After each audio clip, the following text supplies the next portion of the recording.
Hey everybody, welcome back to Writer Groupie. Well, you guys, today I'm going to be tackling a subject that's kind of disturbing. At least it is to me. And it's the mistakes that I have made as an indie author. And these mistakes have been brought to my attention, thankfully so. And so now I'm a little bit second guessing my indie author creation, my indie author world, as it were. And we're going to examine all the different facets of that today on Writer Groupie.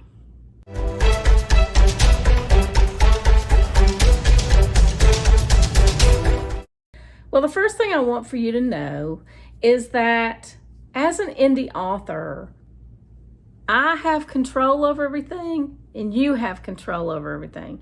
We have control over the cover art. We have control over the edits. We have control over the formatting. We have control over the publishing aspect of it. We certainly have control over the marketing end of it. But there are a few things that we need to know before we ever embark on this journey called the indie author career. And some of that I never even thought about before I jumped in, both feet on the floor. And so that's what I want to talk about today, is what you should avoid doing versus what you should go full on and do. So first of all, let me just say that this stuff was brought to my attention, thankfully so, by a course that I'm taking. Yes, I am indulging in professional development, and it's been a very, very good thing. And I'm very grateful to have been able to do it.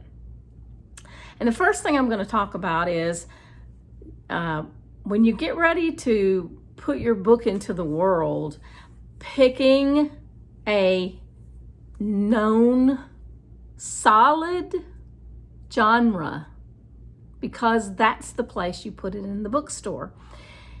When I started out writing and publishing, I wrote mysteries, and I thought I was being clever by saying caper mysteries, not cozy mysteries. In fact, I advertised them as not being your grandmother's cozy, because they're urban, they're kind of gritty, they have a language. Back in the early 2000s, that wasn't very highly accepted. A lot more so today, but back then it wasn't. And if I had known then what I know now, I probably would have toned a lot of that down, and I would have really tried harder to fit it in the cozy mystery slot, because I probably would have found more readers that way. And speaking of readers, that's the whole purpose for me beating myself up today, is because I'm not finding the readers the way that I think that I should. I did not do that back in the early 2000s with my mystery series any more so than I have over the last year or two with what I've been doing. And I think it has a lot to do with publishing strategy. That's kind of an important thing, you guys. If you haven't really sat down and considered what your publishing strategy is, what genre are you writing in? Where is it going to be placed in the bookstore? What type of reader expectations there are? Please do not follow in my footsteps and go out there and do those things. Do it, because, your whole purpose for writing your book or books, depending on if you're writing a solo book or if you're writing a series type of scenario, your whole purpose is to find readers and possibly to make some money. And I have a good readership. I won't say that I don't, but I don't think I have the readership that I could have had if I had been more mindful of the norms, of the genre, of the placement, and of the reader expectations. And, I almost feel like I should apologize to my readers for not doing that, because they slagged through a whole series of books that wasn't very good. And yeah, sometimes I think I should just pull it all down and revamp it, rebrand it, redo something with it. If you're like that, I got you.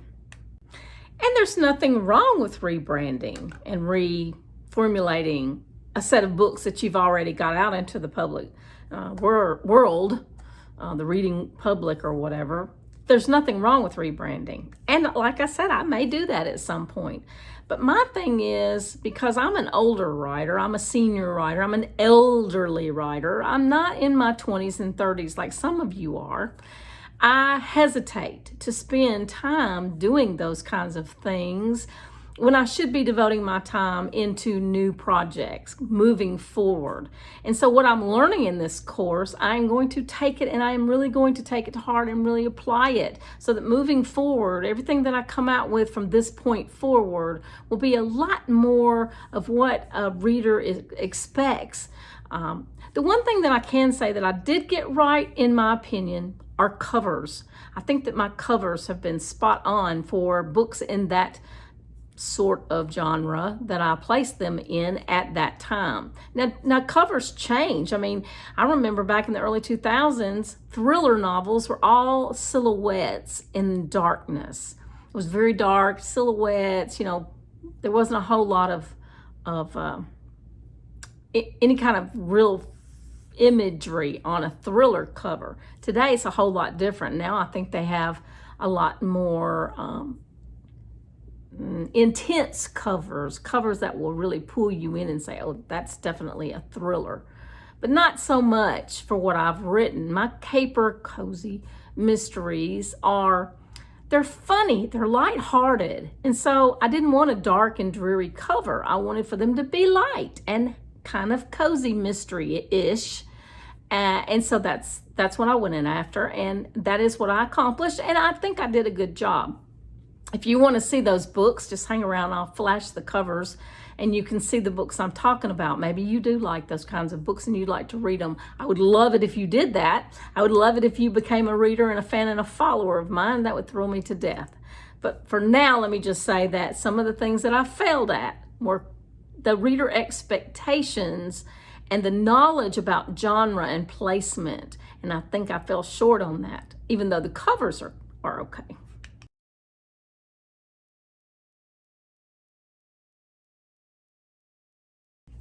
And while I'm beating myself up, let me just add that I'm not the greatest book blurb writer in the world.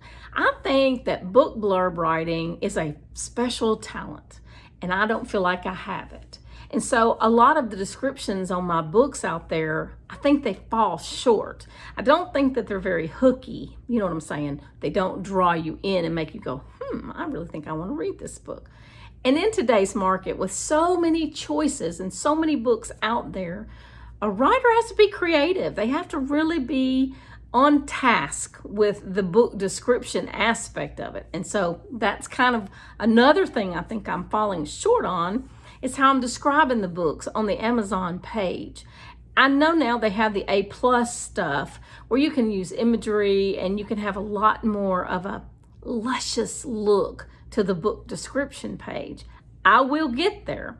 I've made my mind up. I'm determined. I'm going to put some A+ content up because even I'm drawn to books that have that. It's just luscious. I can't think of a better word to put it. It makes the books really pop, and it brings you in. It makes you interested in reading what that author has put out on the page. So there again, number 2, things that I have failed at. I think I'm failing or have failed at book descriptions, and this may be a future video. It may be something that I try and get better at and share with you in a future video. If that's something you're interested in seeing, please let me know. And finally, I already know the answer to this question, and that is, are you succeeding with your book marketing efforts? Is book marketing like something that you're fantastic at and you're succeeding beyond all beliefs? Not me. Not me. I have never been big at marketing my work. I recently found myself just a voice in the void. It's like, maybe I had done it so much that nobody was listening to me anymore. Nobody was looking at my ads anymore. They were like, oh, yep, seen that. Yep, goodbye. Then nobody was interested anymore. So I feel like I have failed in the book marketing aspect of this lifestyle also. But there again, there's always hope for me. And if there's hope for me, there's hope for you, because there's a lot of opportunities out there for marketing our work. We just have to be a little bit more dedicated to finding it. Now, having said that, no book marketing effort is going to be cost-free. It's going to cost you something. Even if it's just time, marketing your book will cost you something. I personally am hoping to have a little bit more free income to be able to throw into marketing my work. I really believe that there's a lot of different things out there that I still haven't tried that may be more, beneficial to me, that may work better for me than things that I've been doing lately. So that's something that I'm looking forward to diving into a little bit deeper and learning a little bit more about. This course will certainly teach me those things. But most of all, I believe that I'm going to learn that there's some changes that have to be made. And if that's you, if you're just feeling a little bit down in the dumps and you're feeling like a failure, let me just emphasize, there's hope for us. There's things out there we can do to change the trajectory of where we're going with our work in the public marketplace. There's different places to market now, different ways to market. You can always go in and add different content. You have control. That's the beauty of being the indie author. That's why I started this whole video with that information, that as an indie author, we have control. We have control on everything that we do. And that includes going back and rebranding. That includes going back and changing book descriptions. That means going back and finding new marketing places and utilizing them. Whatever it is, we have control. So if you're feeling down on yourself, pick yourself up, go have a cold beverage or a hot beverage, whatever your choice is, and then come back and watch this video again. And y'all, thumbs up, thumbs up, thumbs up. Give me a like. Make me feel good because I'm down in the dumps. And I'll see you in the next video.